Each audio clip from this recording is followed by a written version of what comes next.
दोस्तों, बड़ी खबर निकलकर सामने आ रही है जिससे इजरायल की टेंशन बढ़ गई है। अमेरिका का बड़ा फैसला, सऊदी अरब को दुनिया का सबसे खतरनाक लड़ाकू विमान F-35 बेचने की मंजूरी। यानी वो जेट जो अब तक सिर्फ इजरायल के पास था, और इसी वजह से यहूदी देश की नींद उड़ गई है, क्योंकि सऊदी के हाथ में F-35 का मतलब इजरायल की आसमानी बादशाहत खत्म। बताएंगे पूरी खबर। इनके अलावा अगली खबर में आपको बताएंगे फिलिस्तीन ने संयुक्त राष्ट्र में पास हुए अमेरिकी प्रस्ताव का स्वागत किया है। आपको बताएंगे गाजा को लेकर ये कौन सा प्रस्ताव पास हुआ है, और साथ में आपको बताएंगे ईरान के इस फैसले से भारतीयों को झटका, खत्म कर दी बड़ी सुविधा, आखिर क्या है वजह है। और साथ में आपको बताएंगे सऊदी अरब से पहली बार भारी भरकम तेल से भरा जहाज सीरिया पहुंचा। तो दोस्तों, सभी खबरों पर विस्तार से बात करेंगे, तो आप मेरे साथ इस वीडियो के आखिर तक बने रहें। तो बिना समय गवाए बात करते हैं खबरों की। दोस्तों, अमेरिका के राष्ट्रपति डोनाल्ड ट्रंप ने सऊदी अरब को दुनिया का सबसे एडवांस लड़ाकू विमान F-35 बेचने की मंजूरी दे दी है। ये ऐलान तब हुआ है जब सऊदी के क्राउन प्रिंस मोहम्मद बिन सलमान सोमवार को अमेरिकी दौरे पर पहुंचे हैं। राष्ट्रपति डोनाल्ड ट्रंप के इस ऐलान के साथ ही मध्य पूर्व की राजनीति में हलचल तेज हो गई। सबसे ज्यादा टेंशन इजरायल में दिख रही है, जो अब तक इस इलाके में अकेला देश था जिसके पास ये स्टील्थ फाइटर जेट्स मौजूद है। सवाल उठता है, आखिर सऊदी को F-35 मिलने पर इजरायल इतना बेचैन क्यों है। दोस्तों, F-35 कोई आम लड़ाकू विमान नहीं है। ये दुनिया के सबसे एडवांस और हाईटेक जेट्स में गिना जाता है। अमेरिकी कंपनी लॉकहीड मार्टिन इस जेट की निर्माता है।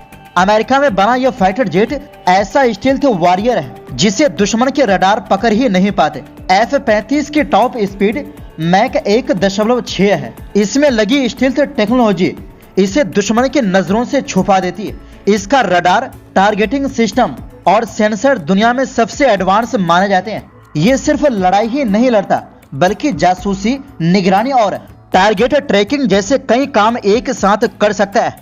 एक F-35 की कीमत करीब $10 करोड़ यानी लगभग 800 से 900 करोड़ रुपए होती है। इसी वजह से यह जेट बहुत ही चुनिंदा देशों को ही मिलता है। मध्य पूर्व में अब तक सिर्फ इजरायल के पास ही F-35 थे। सऊदी अरब कई सालों से इसे पाना चाहता था, और ट्रंप के कहने के बाद ऐसा लगता है कि अब मंजूरी मिल सकती है। इजरायल को डर है कि अगर सऊदी को भी ये सुपर जेट मिल गया तो उसके आसमान की बादशाहत खतरे में पड़ सकती है। अमेरिका ने भी 2008 में इसे कानून बना दिया था कि किसी भी हथियार सौदे से इजरायल की सैन्य बढ़त को चोट नहीं पहुंचनी चाहिए। अब F-35 को सऊदी को बेचने के ऐलान से इजरायल के सुरक्षा प्रतिष्ठान सकते में आ गए। इजरायली एयरफोर्स ने तो बाकायदा एक औपचारिक आपत्ति पत्र सरकार को सौंपा है। इजरायल को एक बड़ा डर यह भी है कि सऊदी के पश्चिमी सैन्य ठिकानों से उड़कर F-35 मिनटों में इजरायल की सीमा तक पहुंच सकता है। इसी वजह से इजरायल ये मांग करने वाला है कि अगर F-35 सऊदी को दिए जाएं तो उन्हें देश के पश्चिमी एयरबेस पर तैनात न किया जाए। इजरायली अधिकारियों ने ट्रंप प्रशासन से स्पष्ट कहा है कि F-35 की डील तभी आगे बढ़े जब सऊदी इजरायल के साथ रिश्तों को सामान्य बनाने के लिए तैयार हो। उनका तर्क है कि अगर इतनी बड़ी सैन्य क्षमता सऊदी को दी जा रही है तो बदले में कोई राजनीतिक फायदा मिलना चाहिए। लेकिन ट्रंप ने अपने बयान में ऐसा कोई नॉर्मलाइजेशन कंडीशन नहीं जोड़ा। ये बात इजरायल को और परेशान कर रही है। विशेषज्ञों का कहना है कि फिलहाल सऊदी अरब का रक्षा ढांचा और तकनीकी क्षमता इजरायल के बराबर नहीं है, लेकिन इजरायल की चिंता सिर्फ आज की नहीं है, उसके भविष्य की शक्ति संतुलन की फिक्र है। वहीं दूसरी ओर दोस्तों, फिलिस्तीन ने संयुक्त राष्ट्र सुरक्षा परिषद द्वारा पास किया गया उस अमेरिकी ड्राफ्ट प्रस्ताव का स्वागत किया है जिसमें गाजा पट्टी में बोर्ड ऑफ पीस और इंटरनेशनल स्टेबलाइजेशन फोर्स तैनात करने की मंजूरी दी गई है। फिलिस्तीन के विदेश मंत्रालय ने सोशल मीडिया प्लेटफॉर्म एक्स पर बयान जारी करते हुए कहा कि यह प्रस्ताव गाजा में स्थायी और पूरी तरह से लागू होने वाली सीज फायर, मानवीय मदद की बिना रुकावट सप्लाई और फिलिस्तीनी लोगों के खुद अपने देश पर हक की पुष्टि करता है। फिलिस्तीन ने उन सभी देशों का शुक्रिया भी अदा किया है जो कब्जे को खत्म करने और फिलिस्तीन की आजादी और स्वतंत्र राज्य की कोशिशों में साथ देने के लिए तैयार है।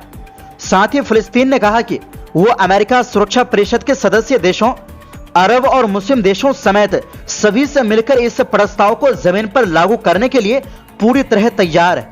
उन्होंने कहा कि इस फैसले को जल्दी लागू करना जरूरी है ताकि गाजा, वेस्ट बैंक और ईस्ट जेरूसलम में फिलिस्तीनियों की तकलीफें खत्म हो सके। आपको बता दें कि यह प्रस्ताव उस सीज फायर और बंधक स्वैप समझौते का हिस्सा है जो 10 अक्टूबर को गाजा में लागू हुआ था। यह समझौता 20 पॉइंट्स की उस योजना पर आधारित है जिसे राष्ट्रपति डोनाल्ड ट्रंप ने पेश किया था। इस योजना के पहले चरण में इजरायली बंधकों की रिहाई के बदले फिलिस्तीनी कैदियों को छोड़ा जाएगा।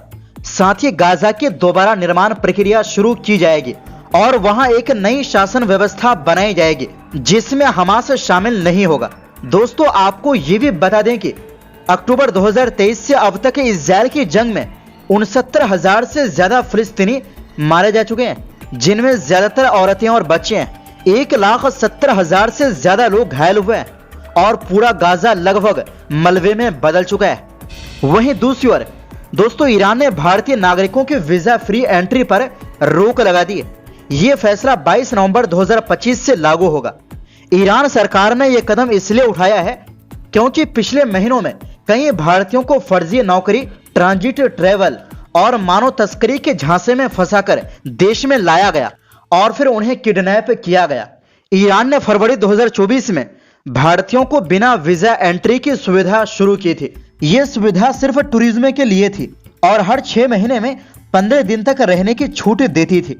हालांकि इस दौरान कई मामलों में पाया गया कि कुछ एजेंट भारतीयों को नौकरी या यूरोप पहुंचाने के नाम पर ईरान बुला रहे थे।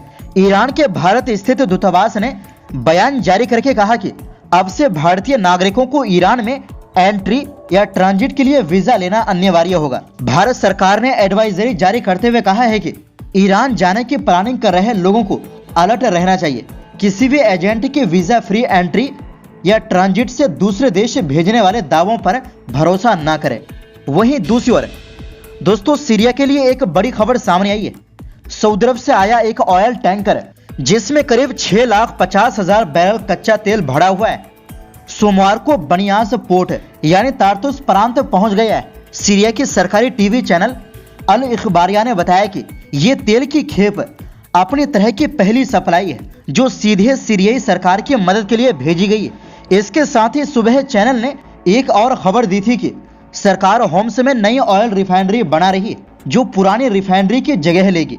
नई रिफाइनरी की क्षमता 1,50,000 बैरल प्रति दिन होगी। पुरानी रिफाइनरी शहर से लगभग 7 किलोमीटर दूर थी, जबकि नई प्लांट की लोकेशन होम्स से लगभग 50 किलोमीटर पूर्व में है। दोस्तों, आपको बता दें कि 2010 तक तेल सीरिया की जीडीपी का लगभग 20% हिस्सा था। आधी एक्सपोर्ट तेल से होती थी और सरकारी कमाई का 50% से ज्यादा हिस्सा तेल से आता था। उस समय देश 3,90,000 बैरल प्रतिदिन तेल निकालता था, लेकिन हालात बिगड़ते गए और 2023 तक उत्पादन घटकर सिर्फ 40,000 बैरल प्रतिदिन रह गया। 2011 से 2024 तक चले संघर्ष के दौरान सीरिया बिजली बनाने के लिए ज्यादातर तेल ईरान से मंगवाया था, लेकिन दिसंबर में बशर अल असद की सत्ता गिरने के बाद ईरान ने तेल भेजना बंद कर दिया। तो दोस्तों, फिलहाल के लिए इस रिपोर्ट में बस इतना ही। फिर मिलते हैं एक नई रिपोर्ट्स के साथ। बहुत बहुत शुक्रिया।